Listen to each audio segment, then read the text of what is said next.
नमस्कार दोस्तों, मेरा नाम है प्रवीण शर्मा और आप देख रहे हैं प्रवीण शर्मा एडवाइस। टॉपिक दोस्तों आज का ये है कि अक्सर आप और हम और सभी लोग लगभग शादियों में भी जाते हैं या किसी के यहाँ प्रोग्राम में भी जाते हैं। तो वहाँ पर जब हम जाते हैं तो हमारे दिमाग के अनुसार या मान लो कि हमारी समझ के अनुसार वहाँ पर हमारा कई बार हमें लगता है कि हमको शायद सामने वाले व्यक्ति ने इग्नोर करा है। लेकिन हकीकत जो है वो ये नहीं है। होता यह है कि जब जो व्यक्ति चाहे चौबीसों घंटे हमारे साथ रहता हो, हमारे साथ उठता हो बैठता हो, ठीक है, परंतु जब उसके घर पर कोई फंक्शन होता है और उस फंक्शन में हम जाते हैं, चाहे वो फंक्शन उसने अपने घर पर करा हो या अपने किसी होटल्स वगैरह में बुक करके करा हो, तो वहाँ पर क्या होता है कि काफ़ी लोगों को उस व्यक्ति ने बुलाया होता है, ठीक है ना। तो अब उसको सबका सम्मान देखना है, सबकी इज्जत देखनी है, सब कुछ देखना है। तो वहाँ पर जाके कभी हमको इस तरीके से मतलब नहीं करना है कि साहब हम वहाँ पर गए और हमको पूछा नहीं है। अगर उस व्यक्ति ने एक बार भी आपसे ये कह दिया ना कि भैया आपने खाना खा लिया, तो समझो बहुत बड़ी बात है। क्योंकि इतनी बात कहना ही बहुत बड़ी बात है। उसका रीज़न ये है कि इतने सारे लोगों में हर व्यक्ति को पार्टिकुलर पूछ पाना बहुत मुश्किल होता है। लेकिन फिर भी जो समझदार लोग होते हैं वो कोशिश करते हैं कि चलो भाई सामने वाले व्यक्ति से ज़्यादा बात नहीं हो पा रही है, ठीक है, तो इतनी ही बात पूछ ले। लेकिन फिर भी कई बार ना चाहते हुए भी बाई मिस्टेक धोखे से अनजाने में वो व्यक्ति की निगाह आपके ऊपर शायद पड़ी ही ना हो सकता है। लेकिन आपने तो अपने दिमाग में हज़ारों बातें सोच के बैठ गए कि भाई इसने तो मुझे इग्नोर कर दिया, इसने तो मेरे फ़ोटो नहीं खिंचवाए, इसने तो मुझे ये नहीं करा, इसने तो मुझे वो नहीं करा। हाँ, अगर आपके पास के खड़े व्यक्ति को वो ले जाता है फ़ोटो खिंचाने या उसको रिस्पेक्ट कर रहा है, आपको वो रिस्पेक्ट नहीं कर रहा है जो आपको मिलनी चाहिए थी, तब उसकी गलती है। परंतु आपको उस समय उस वक्त उससे ये बात नहीं करनी है। इस बात को इग्नोर करना है और वहाँ से चले आना है। कुछ बोलना भी नहीं है ज़्यादा। बाद में पूछना है कि भैया बताओ यार, उस दिन आप मुझे वहाँ मिले, ऐसे ऐसे बात थी, मुझे ऐसा क्यों लगा कि जैसा आप मुझे इग्नोर कर रहे थे। आपके प्रोग्राम में मैं गया या कोई और व्यक्ति गया, उनको आपने मेरे बगल से उठा के आप ले गए, लेकिन आपने मुझे नहीं पूछा। तो वो जवाब देगा। हो सकता है उसका दिमाग उस समय अपने संतुलन में ना हो।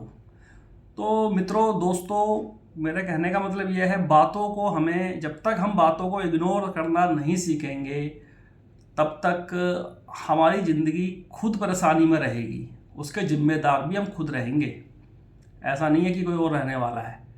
अब एक तो आज के समय में इतनी टेंशन्स हैं, इतनी दिक्कतें हर व्यक्ति के साथ। जॉब वाला जॉब से परेशान है, कारोबार वाला कारोबार से परेशान है। लेकिन जैसे तैसे करके हर आदमी अपना जीवन आगे बढ़ा रहा है और अपनी तरक्की की राह को चुनने की कोशिश कर रहा है। अब उसके बाद अब हम एक एक्स्ट्रा की टेंशन पाल लें जिससे हमारा किसी भी प्रकार का फ़ायदा होने वाला नहीं है। तो उससे बढ़िया तो यह है ना कि हम उन बातों को इग्नोर करें।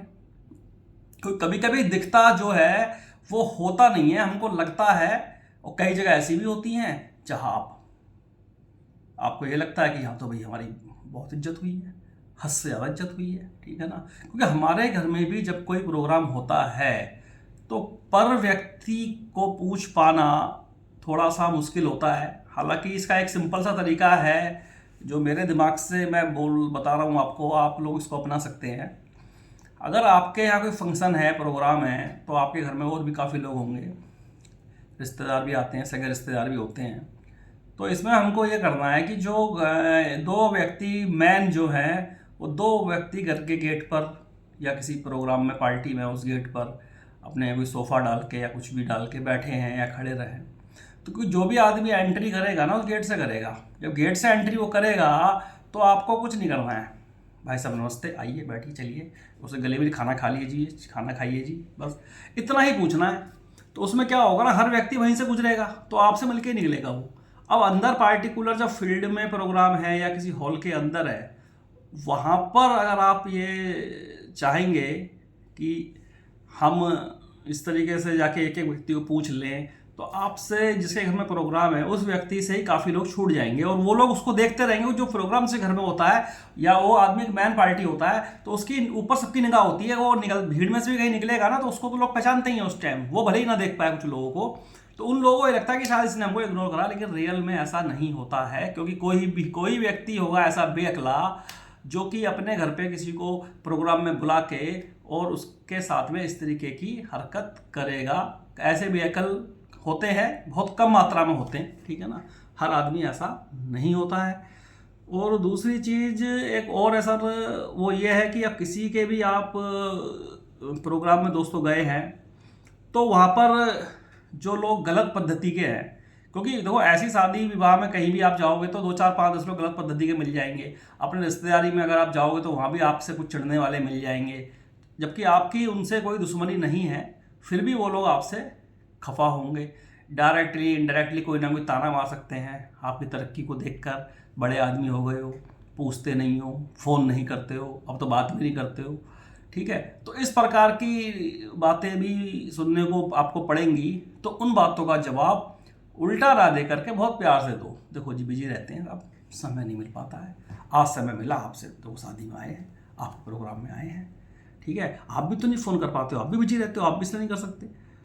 तो इस तरीके से ही बातों को गोल मोल करके घुमा देना है, ना कि बहस का मुद्दा बनाना है। क्योंकि अगर एक बात अगर बहस में कन्वर्ट हो जाती है ऐसी जगह पर, तो फिर जिसके घर में प्रोग्राम है, एक तो उसका प्रोग्राम खराब होता है, और जो दूसरी बात है, एक आरोप आप पे लग जाता है कि तुम्हारे चक्कर में हमारे प्रोग्राम में झगड़ा हुआ, अगर तुम ऐसे करके नहीं बोलते तो शायद ये हालात नहीं बनते, ठीक है। तो वो ज़िंदगी भर के लिए आपके लिए एक ताना बन जाएगा।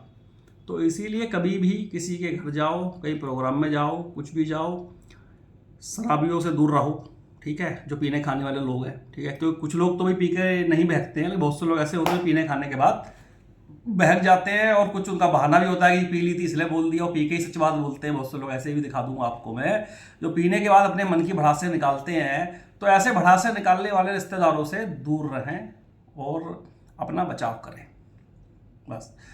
डीजे वगैरह पर बहुत सही से देखभाल के डांस वांस करें, क्योंकि वहाँ बदतमीजियाँ होने के चांस बहुत होते हैं।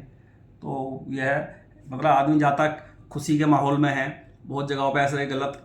अब तो सरकार ने, हमारी खैर गवर्नमेंट ने एक रूल लगा दिया है कि कोई भी डीजे पर या किसी भी शादी के हॉल में या कहीं भी फायर वायर नहीं करेगा। नहीं तो पहले टाइम में लोग काफ़ी अपने लाइसेंसी हथियार से या अनलाइसेंसी से फायर कर देते थे।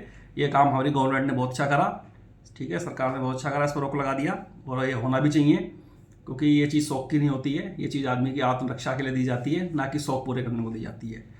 तो ये जिसके पास भी इस तरीके के हथियार है या कुछ है, वो शादी विवाहों का इस्तेमाल ना करें, बस इतना ही मैं कहूँगा। नमस्ते।